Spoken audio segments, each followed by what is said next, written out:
जी बिल्कुल دا ملزم موجود ما د باچا خان مرکز کې او دلته څنګه چې تاسو ته معلومه ده چې په 23 تاریخ باندې د باباګانو کلیزه د پاګه والے سره دلته پروګرام او ایمن خان هم راغلي مشران موجود دي هغه سره خبرې کوم لاله صاحب جی بس تاسو د وړاندې خبره ده چې نن د هغه عظیم هستو پرانسته د هغې د برسو پرانسته چې دی نو نن دستوره وشوه عظیم شخصیتونو د فخر افغان باچا خان بابا او د رهبر تحریک خان عبدالولي خان بابا د هغوی چې کوم قوم له کوم ویژن ورکړی کوم سوچ ورکړی د نن معاشرې ته د هغې ضرورت دی یو د امن او بل د جمهوریت نو زه دا وایم چې نن په دې وطن کې کومه بدامني ده او د جمهوریت کوم ضرورت دی نو پکار ده چې نن دا قوم د هغوی هغه لاره خپله کړي نو په دې کې زموږ د قوم نجات دی دا د هغه عظیمو باباګانو چې یو ډېر اوږد تاریخ لري یو ډېر لویه مبارزې لري فخر افغان باچا خان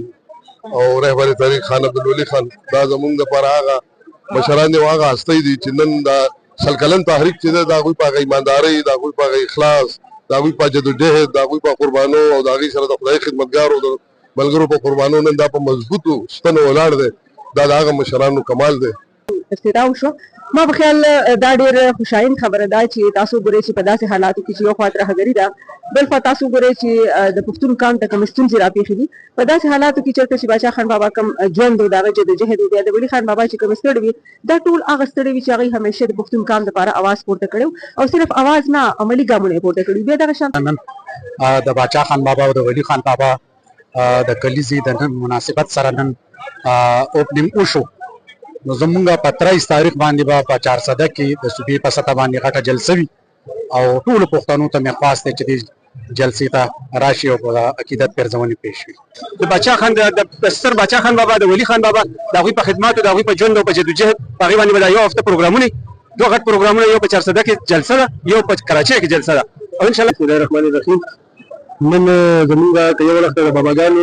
د خفګان لکه موږ بابا چې ګذار شوي د هغوی د خفګان ورځ ده خو بله وخت زموږ لپاره د خوشحالۍ خبره ده چې پښتانه انشاءالله بیدار شوي دي او را روان وخت به چې کوم انشاءالله د امین حسن پټۍ وي د باچا خان بابا د نظریې به وي انشاءالله ډېره مهرباني خوشحاله اوسئ نن داسې دوه شخصیاتو برخې باره کې نن راغونډ شوی مرکز ده چې کوم هغه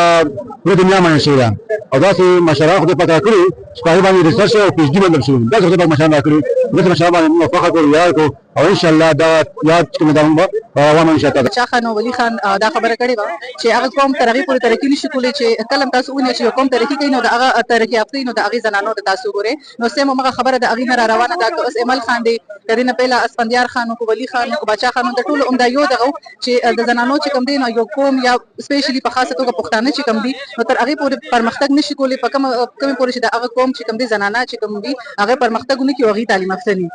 او په دې مد کې راغلي باچا خان مرکز ته د هغې افتتاح وه نو انشاءالله جلسې دپاره به هم تیاری کېږي چې کوم په 400 کې ده او ټولو پښتنو ته او سپیشلي خدایي خدمتګار او د هغې ملګرو ته همخیالو ته مینهوالو ته خواست دی چې په دې کې شرکت وکړي دا د باچا خان او د ولي خان د هغې چې څونه دلته پښتانه دي هغه که د هرې پارټۍ دي موږ چې په دې کې شرکت وکړي دا د ټولو پښتنو بابا یوازې د نشنلیانو بابا نه د ټولو پښتنو که هر ځای کې دا پښتانه پکار ده چې دې جلسې له راشي د هغه بررسۍ له راشي باباګان چې کوم دي دا زموږ دپاره جانشین یو باب دی یو یونیورسټي ده د هغوی په قدم موږ له خپه کېښودل پکار دي بیا په